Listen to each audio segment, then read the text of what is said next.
નમસ્કાર, આપ જોઈ રહ્યા છો મંતવ્ય ન્યૂઝ અને ગુજરાત એટ 7 સાથે હું છું આપની સાથે નંદની। સમાચારોની શરૂઆત કરીશું।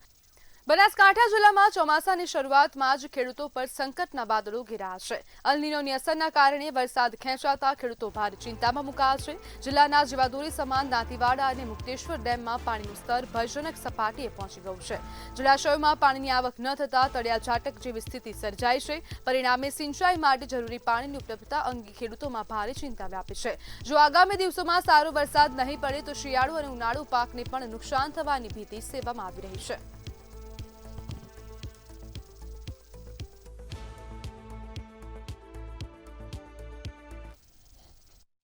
અસરના લીધે વરસાદ ઘણો લેટ થયો છે। ખેતીનો કોઈ કાર્ય ખેડૂતો કરી શકે ને એમ નથી। આ વિસ્તારમાં પાણીના તળ ખૂબ ઊંડા છે। અમુક જગ્યાએ તો પાણી નિવત પણ છે બનાસકાંઠાના પૂર્વ ભાગમાં, બધા ભાગમાં। એટલે જો સરકાર કોના અનુલક્ષીમાં તળાવ ભરવાની વ્યવસ્થા કરે તો થોડું ઘણું પાણીનું રિચાર્જ થાય અને બોરો થોડા ઘણા શેડી ગઈ તો પશુપાલન અને ખેતીનું કામ થોડું ઘણું આગળ વધી શકે એમ છે। માટે સરકારને વિનંતી કે આ વિષય ઉપર થોડું વિચારી અને તળાવ ભરવાની તજવીજ કરે। ઉત્તર ગુજરાતની અંદર પાણીના તળ બનાસકાંઠાની અંદર ઊંડા જ હશે, બરાબર। 700 થી 700 ફૂટથી નીચું પાણી આવતું નથી। મોટી મોટરો ચલાવવી પડે છે, બરાબર। મોટી મોટરો ચલાવવાથી ખેડૂતોને મોટું નુકસાન છે।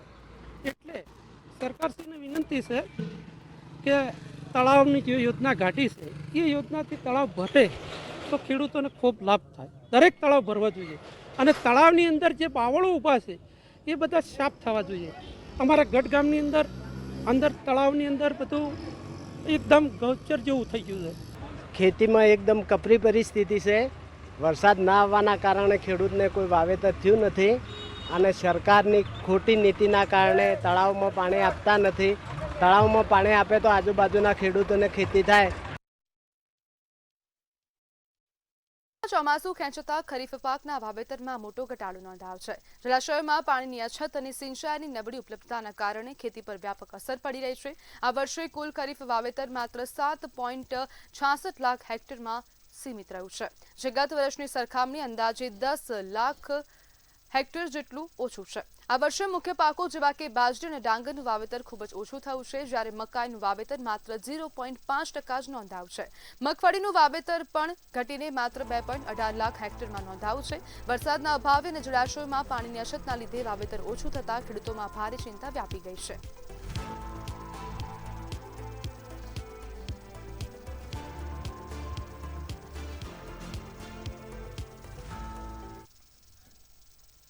બનાસકાંઠામાં મગફળી કીટના વિતરણ મુદ્દે ખેડૂતોમાં અસંતોષ છે।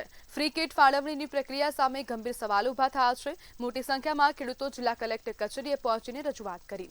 ખેડૂતોનું કહેવું છે કે તમામ ખેડૂતોને કીટ મળવી જોઈએ। તેમના જણાવ્યા મુજબ મળતિયા લોકોની જ કીટ ફાળવવામાં આવી હોવાના આરોપ છે।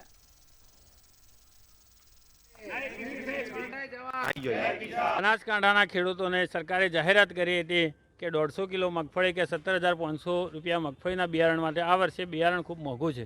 ત્યારે ખેડૂતોને ખૂબ સંતોષ થયો હતો કે અમે મગફળી વાવી શકશું અને આ વખતે દુષ્કાળ અલ નીનોની પરિસ્થિતિ છે એમાં બચી શકીશું। પરંતુ સરકારે ફરીથી એક મોટો લોલીપોપ આખા બનાસકાંઠા જિલ્લાને આપ્યો છે કે જ્યારે મગફળીની નોંધણી કરવા માટે સર્વર ખુલ્લું હતું ત્યારે સર્વર ડાઉન હોય ત્યારે ખેડૂતો 2-3 દિવસ સુધી ધક્કા ખાધા અને નોંધણી કરાઈ હતી।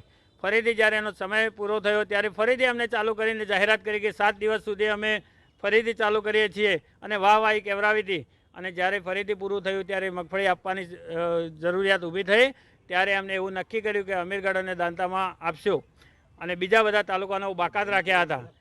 ખેડૂતોની માગ છે જે મગફળીની નોંધણી ખેડૂતોએ કરાવી છે।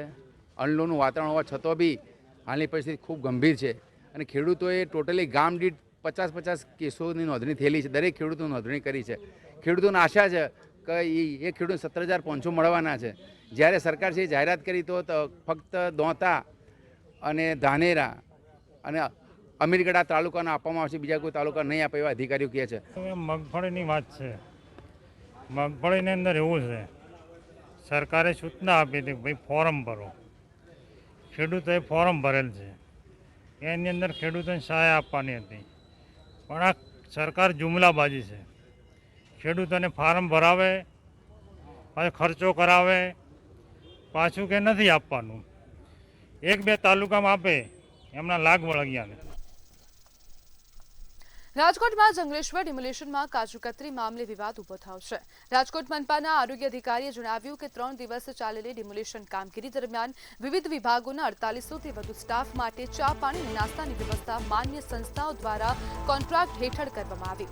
પ્રેસ કોન્ફરન્સ માટે પણ કાજુ કતરીને સમસ્યાની વ્યવસ્થા કરાઈ હોવાનું જણાવાયું છે. જે ખાસ કરીને વાત કરીએ તો 25/2/2026 રોજ માન્ય કમિશનર સાહેબના અધ્યક્ષસ્થાનમાં આપણે એક પ્રેસ કોન્ફરન્સનું આયોજન કરવામાં આવ્યું હતું. આ પ્રેસ કોન્ફરન્સ અંતર્ગત કાજુ કતરી, ખજૂર રોલ ઉપરાંત સમોસા, વેફર્સ અને ખમણ ઉપરાંત જે છે ચા અને કોફી જે છે કેટરિંગ સર્વિસ સાથે એટલે કે સર્વ કરવાની સાથે જે છે એ ભાવ મુજબ જે છે એ મંગાવવામાં આવેલા હતા. એ અનુસંધાને રાજકોટ મહાનગરપાલિકાની પીઆરઓ શાખા દ્વારા અમને 150 ની વ્યવસ્થા કરવા માટેની સૂચના જે છે આપવામાં આવી હતી. એ અનુસંધાને અમારો દ્વારા 150 ની જે સંખ્યા જે છે એ મુજબ જે છે વર્ક ઓર્ડર આપવામાં આવ્યું હતું. વડોદરામાં વરસાદી કાંસના કામને લઈને મનપા તંત્ર પર અંધેર વહીવટના આરોપ લાગી રહ્યા છે. વિકાસના નામે કરવામાં આવેલી આ કામગીરીમાં મોટા પાયે પૈસાનો વેડફાટ થતો હોવાનું સામે આવ્યું. સ્થાનિક સ્તરે ચર્ચા છે કે કરોડોની વરસાદી કાંસ યોજના હેઠળ નાગરિકો કરતા વધુ લાભ કોન્ટ્રાક્ટરોને મળ્યો છે, જેના કારણે સમગ્ર પ્રોજેક્ટની પારદર્શિતાને લઈને પ્રશ્નો ઉભા થયા છે.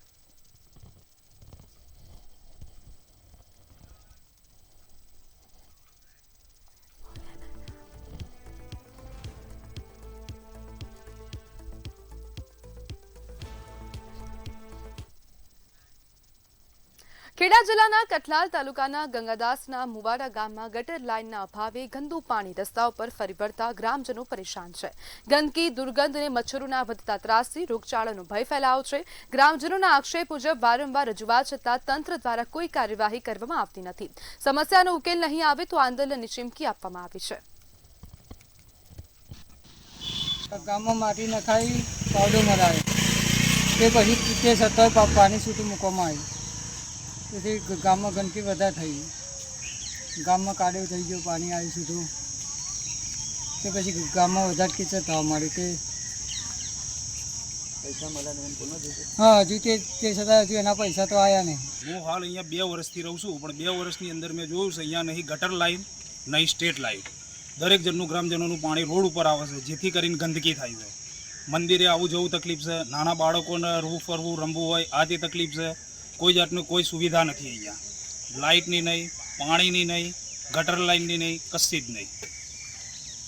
તો તમે રજૂઆત કરવા છતાંય કોઈ યોગ્ય પગલાં લેવાતા નહીં. સમસ્યા રસ્તાની સમસ્યા છે, જે કાયદેસરનો રસ્તો છે એમાં દબાણ જોઈ લો, તમે જોઈ શકો છો.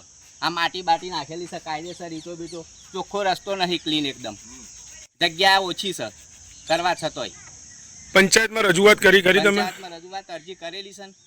કેટલો ટાઈમ થયો અરજી કરે? લાલભાઈ ભોણિયાએ હે અરજી કરે કેટલો ટાઈમ થયો? એ તો 10-15 દિવસ થયા છે વધારે.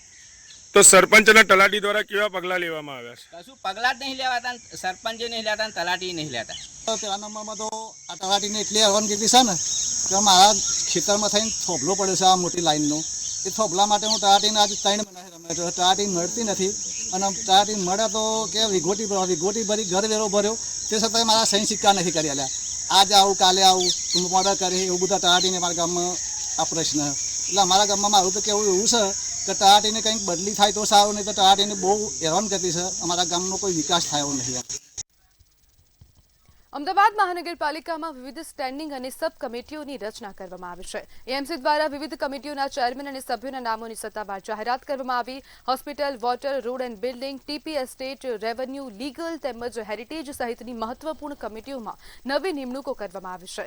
શહેરના વિકાસ અને નાગરિક સુવિધાઓને વધુ અસરકારક બનાવવા માટે આ કમિટીઓ આગામી સમયમાં મહત્વની ભૂમિકા ભજવશે.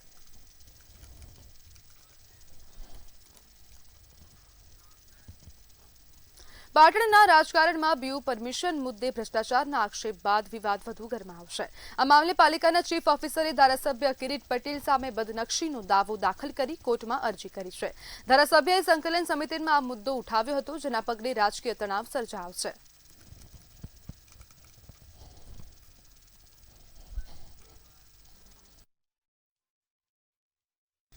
અમદાવાદ મનપાની સામાન્ય સભામાં વિવિધ કમિટીઓના ચેરમેન અને સભ્યોની જાહેરાત કરવામાં આવી, જો કે આ કમિટીમાં કોંગ્રેસના એક પણ સભ્યને સ્થાન આપવામાં આવ્યું નહોતું, જેને લઈને કોંગ્રેસના સભ્યોએ સભામાં ભારે હોબાળો મચાવ્યો. કોંગ્રેસે આને લોકશાહીની હત્યા ગણાવીને વોકઆઉટ કર્યું, જ્યારે ભાજપ આને કોંગ્રેસની પ્રણાલીનો એક ભાગ ગણાવી રહ્યા છે.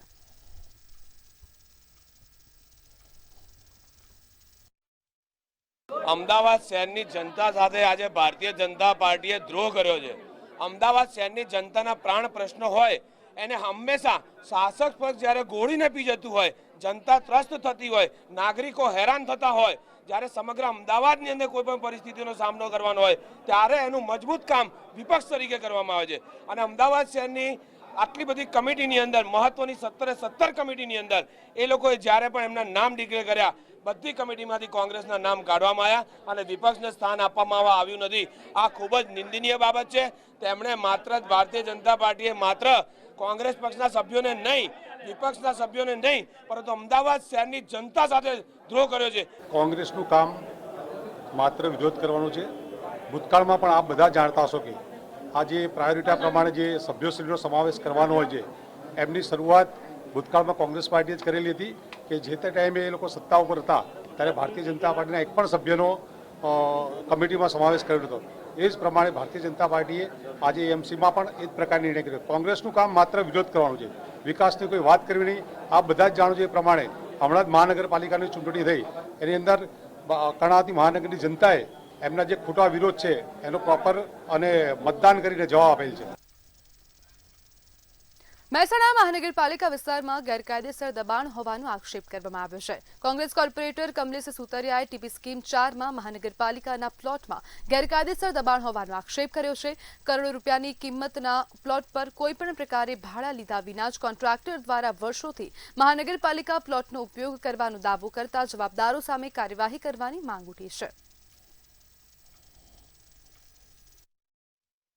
મહેસાણા મહાનગરપાલિકાનો આપ પાછળ જોઈ રહ્યા છો તે પ્લોટ મહેસાણા મહાનગરપાલિકાની માલિકીનો છે, પરંતુ આ પ્લોટની અંદર છેલ્લા ઘણા વર્ષોથી અહીંયા મારા ખ્યાલ મુજબ કોઈ પણ ભાડા સિવાય અહીંયાથી કોઈ કબજો કરી લીધેલ છે અને ગેરકાયદેસર રીતે અહીંયા જે પાઇપો છે કે અહીંયા એમનો માલ સામાન મૂકવામાં આવેલ છે.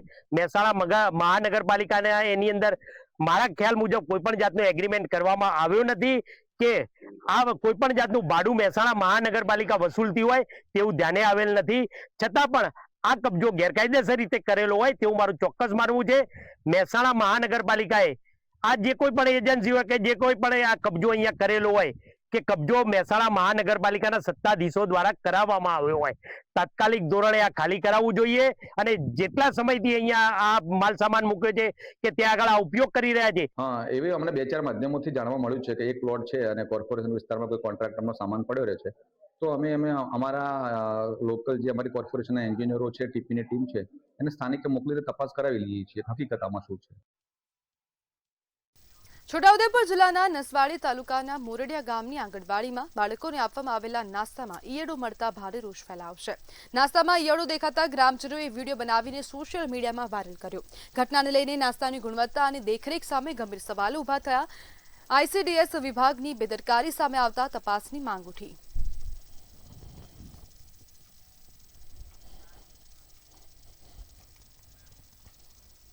રાજકોટ જિલ્લાના ભાયાવદર ગામમાં વ્યાજખોરોના ત્રાસથી કંટાળીને એક યુવાને ગળે ફાંસો ખાઈને જીવન ટૂંકાવ્યું. ખેતી માટે લીધેલી રકમ બાદ વ્યાજખોરો દ્વારા સતત દબાણ અને પઠાની ઉઘરાણી કરવામાં આવતી હોવાના આક્ષેપ છે. ઘટનાને પગલે મૃતકની માતાએ 4 વ્યાજખોરો સામે ફરિયાદ નોંધાવી છે. પોલીસે ગુનો નોંધી તપાસ શરૂ કરી.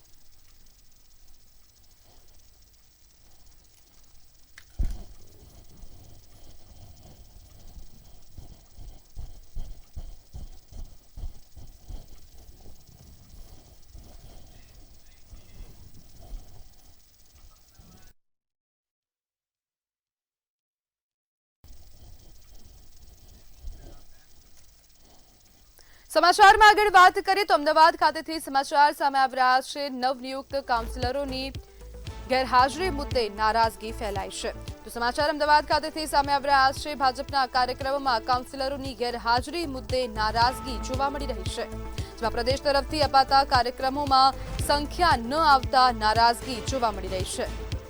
જેમાં ગેરહાજર રહેતા કાઉન્સિલરોની યાદી તૈયાર કરવા સૂચના આપવામાં આવી તેવું સૂત્રો તરફથી જાણવા મળી રહ્યું છે. મીસાવાસી સન્માન કાર્યક્રમ દરમિયાન કાર્યક્રમમાં હાજરી લેવામાં આવી હતી. અમદાવાદથી આ સમાચાર સામે આવી રહ્યા છે. નવનિયુક્ત કાઉન્સિલરોની ગેરહાજરીના કારણે હવે નારાજગી વ્યાપી આવેલા કાર્યકરોની અને ગેરહાજર લોકોની હાજરી પૂરવામાં આવી. ચૂંટાયેલા લોકોની હાજરી પૂરવા માટે પ્રવેશ દ્વાર પર જ વ્યવસ્થા કરવામાં આવી હતી. સતત અવ્યવસ્થા સર્જાતા સંગઠન દ્વારા પગલાં લેવામાં આવ્યા.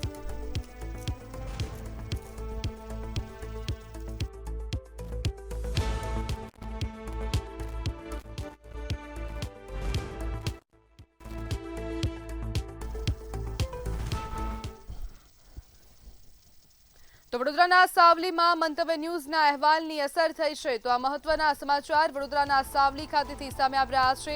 સાવલીમાં મંતવ્ય ન્યૂઝના અહેવાલની અસર થઈ છે, જેમાં ધનતેજ સદાપુરા વચ્ચેનું કોઝવે ધોવાયો હતો અને તેને જ લઈને મંતવ્ય ન્યૂઝ દ્વારા અહેવાલ પ્રસારિત કરાયો હતો. મંતવ્ય ન્યૂઝના અહેવાલ બાદ તંત્ર હરકતમાં આવ્યું છે. તાત્કાલિક ધોરણે વૈકલ્પિક માર્ગ શરૂ કરવામાં આવ્યો.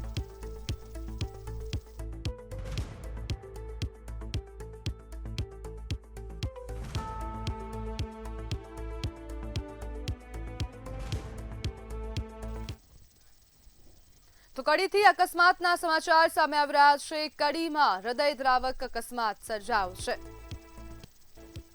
મહેસાણાના કડીથી સમાચાર. કડીમાં હૃદયદ્રાવક અકસ્માત સર્જાયો છે. ટ્રેલરની અડફેટે બાઇક સવાર યુવકનું કરુણ મોત થયું. નાની કડી રોડ જકાતનાકા પાસે ગમખ્વાર અકસ્માત સર્જાયો. ટ્રેલરની અડફેટે બાઇક સવારનું મોત થયું છે. ટ્રેલરની અડફેટે લેતા 40 વર્ષીય યુવકનું ઘટના સ્થળે જ મોત થયું છે. સમગ્ર મામલે પોલીસને જાણ કરવામાં આવી છે. પોલીસનો કાફલો પણ ઘટના સ્થળે પહોંચી ગયો હતો અને જ્યારે હવે લોકોમાં પણ રોષની લાગણી ફેલાઈ છે.